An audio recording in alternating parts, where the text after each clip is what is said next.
le silence.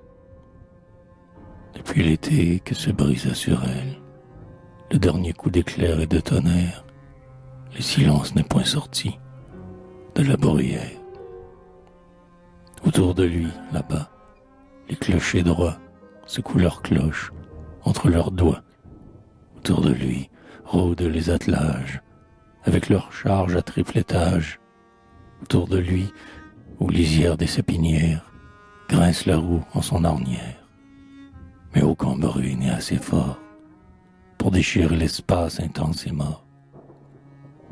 Depuis l'été de tonnerre chargé, le silence n'a pas bougé, et la bruyère, où les soirs plongent, par au-delà des montagnes de sable et des taillis infinissables, au fond lointain des loins, la longe.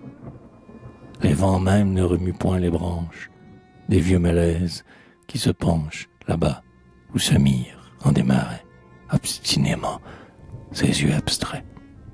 Seuls le frôle en leur voyage l'ombre muette des nuages ou quelquefois celle, là-haut, d'un voile planant de grands oiseaux.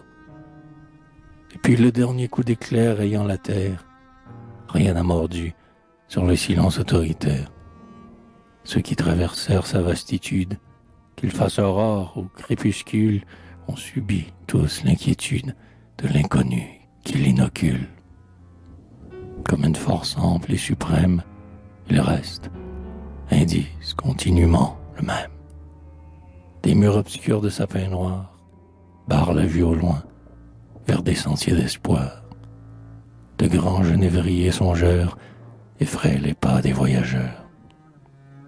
Des sentes complexes comme des signes s'entremêlent en courbes et lignes malignes, et le soleil déplace à tout moment les mirages vers où s'en va l'égarement. Et puis l'éclair par l'orage forgé, l'âpre silence aux quatre coins de la bruyère n'a point changé. Les vieux bergers que leur sang disloque et leurs vieux chiens usés et comme en loques le regardent parfois dans les plaines sans bruit, sur les dunes en or que les ombres chamarrent, s'asseoir immensément du côté de la nuit. Alors les eaux ont peur, au pli des mares, la bruyère se voile et blêmit toute, chaque feuille à chaque arbuste écoute, et le couchant incendiaire tait devant lui les cris brandis de sa lumière.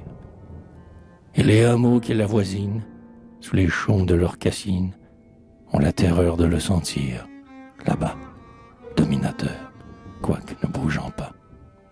Mornes d'ennui, d'impuissance, ils se tiennent sous sa présence, comme aux aguets, et redoutent de voir, à travers les brumes qui se desserrent, soudainement s'ouvrir dans la lune, le soir, les yeux d'argent de ses mystères.